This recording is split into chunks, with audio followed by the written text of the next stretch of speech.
Apa kabar semuanya? Alhamdulillah, luar biasa. Allahu Akbar. Alhamdulillah. Tetap semangat ya. Oke, terima kasih. Perkenalkan, nama saya Siti Aisyah dari tim penggerak PKK Kecamatan Ciomas. Pada kesempatan ini saya akan bercerita tentang legenda Batu Kuwung.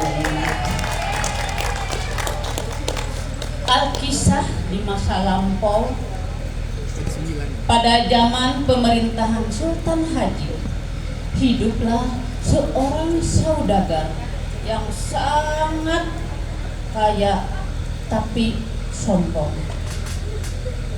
Dia sangat dekat dengan Sultan Haji.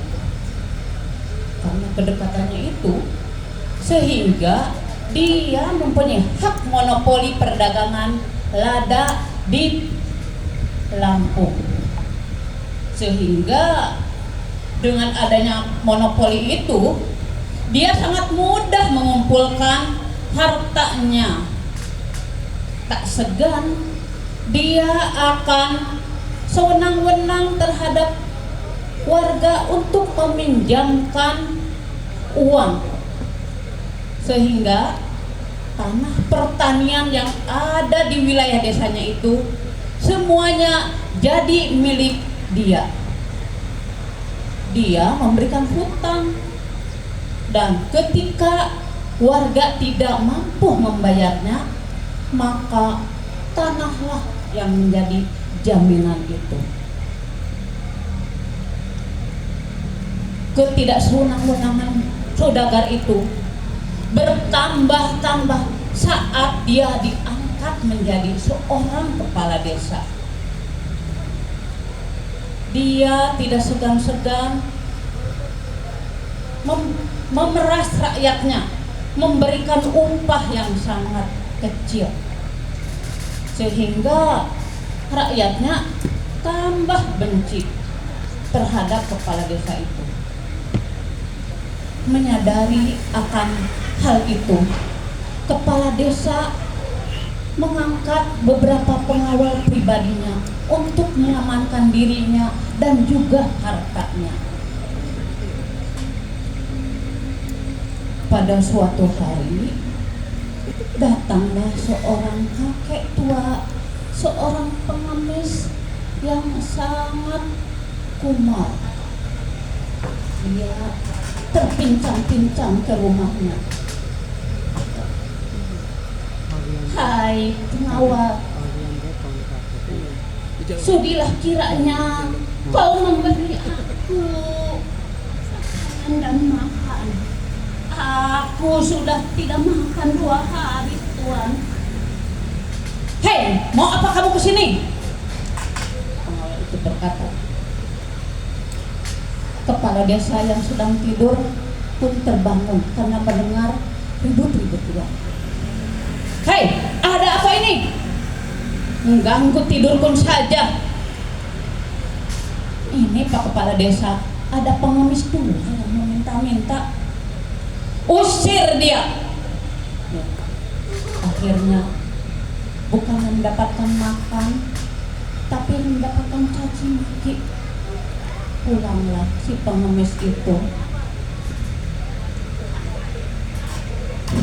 Dia pulang ya.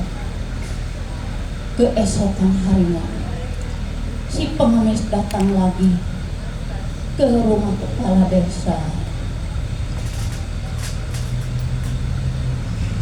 Tapi si pengawal langsung mengusirnya.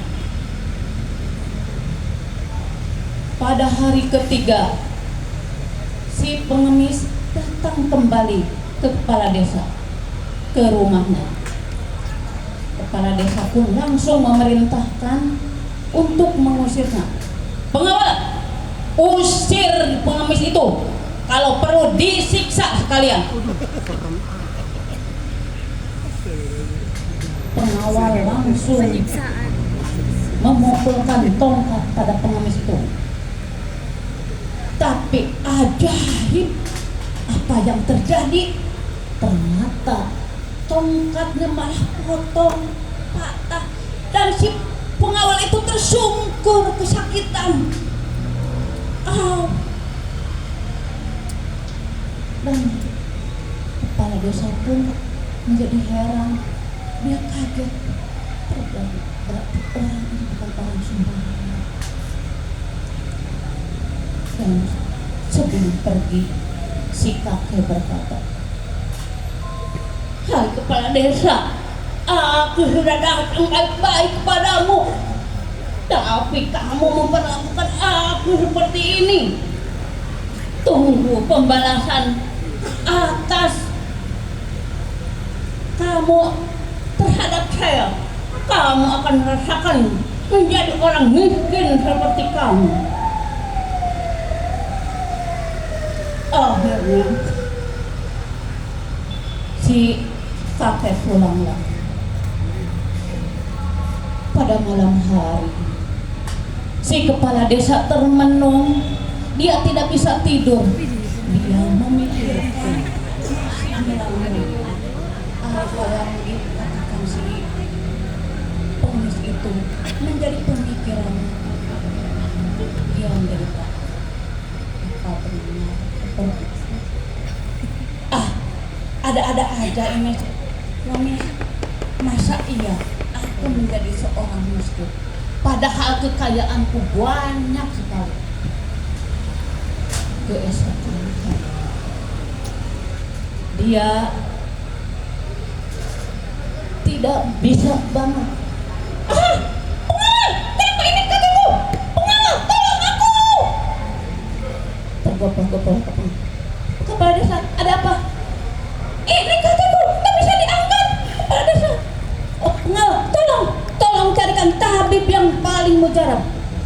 Akhirnya si pengawal mengumumkan kepada seluruh warganya, kepada semua tabib untuk mengobati dan memberikan bahwa yang mendapatkan bisa menyembuhkan dari kepala desa ini akan diberikan hartanya setengah dari harta kepala desa itu. Semua tabib, hampir semua tabib di desa itu, bahkan di desa sekitarnya, mencoba peruntungannya untuk mengobati dari kepala desa itu. Sampai akhirnya si pengemis kakek tua pun ikut untuk mengobati dari si kepala desa itu. Sampai tiba kepada si pengemis mengobati kepala desa itu, si kepala desa berkata, "Pak pengemis, tolonglah aku percaya kamu pasti bisa menyembuhkan kakiku." Si pengemis pun berkata, "Ini akibat perbuatan kamu. Kamu sudah menyiap-nyiapkan seorang pengemis, maka tanggunglah akibatnya ini. Tolonglah aku.